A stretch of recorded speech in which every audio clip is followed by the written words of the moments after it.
Hello, my name is Russell Myers. Welcome to And Unity for All.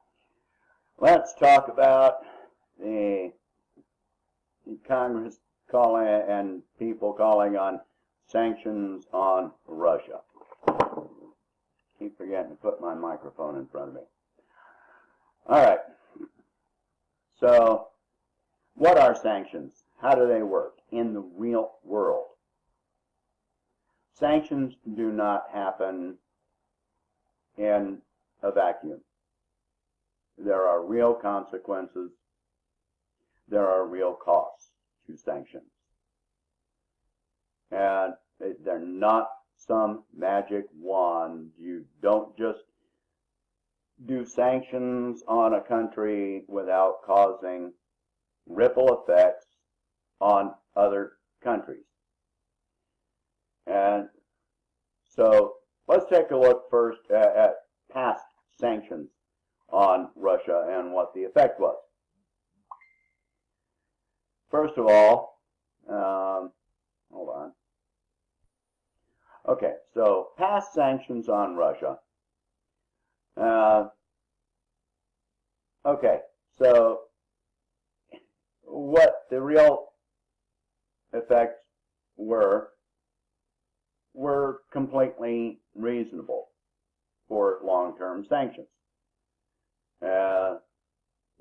They developed entire new industries to compensate for what they were no longer trading for. Russia has the ability to produce pretty much anything that they need. So, at this point, Russia is the world leading producer of oil and gas. They expanded their Arctic drilling without using contracts from companies and from other countries, and they developed their own technologies which are more efficient than what anyone else had. They've expanded their agriculture output, and they're now the world leading exporter of grain, and it's all non-GMO. So, and you look at Russia, they got a lot more room to expand their output. At this point, they have started producing cheese.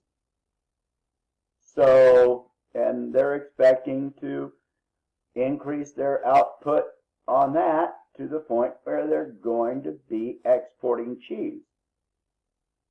What was the effect? The countries that they used to trade with lost that trade. So that caused financial hardship, loss of revenue, loss of jobs, and financial difficulties for their trading partners. Is Russia doing extremely well financially? No, they've got their own challenges, but they paid off the last of their national debt in May of 2017, so they're not exactly suffering all that much. So that didn't work out so well, did it?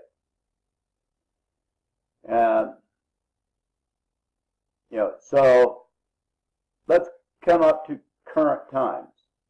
If we enact sanctions on Russia, what's going to happen? That means that other countries that are buying gas and oil from them will have to find other sources for gas and oil. Well, this is not an unlimited, infinite market. What that means is that they're going to have to buy from the existing market while removing the largest producer on the planet. In the long term, what this is going to do is cause oil and gas shortages globally. That means that there will be increased utility bills, increased gas prices, very good chance that we would see gasoline go over $5 a gallon. The poorest members of our society that are already on the edge would wind up suffering and possibly dying from lack of electricity and lack of heat.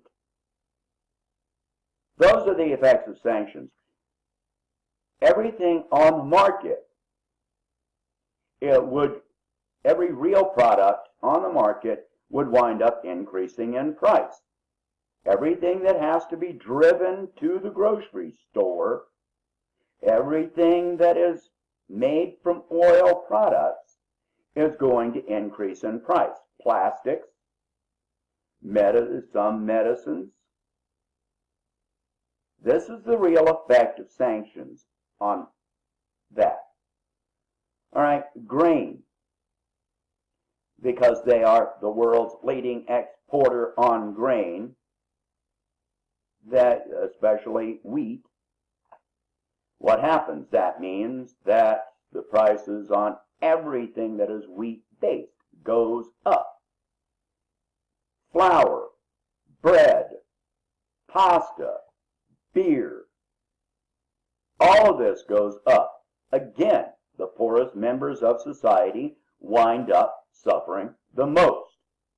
This can cause malnutrition and even death.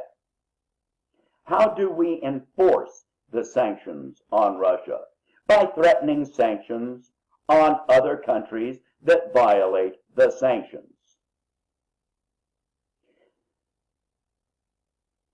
We keep hearing all this stuff like sanctions are some benign thing. This is all part of a massive trade war that America is waging on every other country on the planet, and it's having massive effects. You know, in some countries, if you enact sanctions on gas and wheat, you're going to cause starvation, death, exposure, loss of jobs. This is real. What's funny is a lot of the people that are attacking Trump for not enacting sanctions on Russia are the ones that are attacking him for the tariffs that he's placed on other products. All this goes together. Everything is going up. This is all part of a coordinated effort that is going to cause runaway inflation, just desperation across the board, loss of jobs, and it's all to benefit. Who benefits from this? The corporations at the top 0.1%. Because if you take the trade away from Russia, who's going to make the money that Russia's not making? Wall Street. Who else? Are you going to make any of it? No, you're not. You're not going to see a penny. Chances are you might lose your job. You're going to be paying more. So these are the effects of sanctions in the real world. Before you go cheering on and raging for sanctions against Russia, before you even start thinking that you can ignore it, think again. Share this video. Share this article. Talk about these things. Raise awareness. All right, so I'll talk to you later. Have a good one.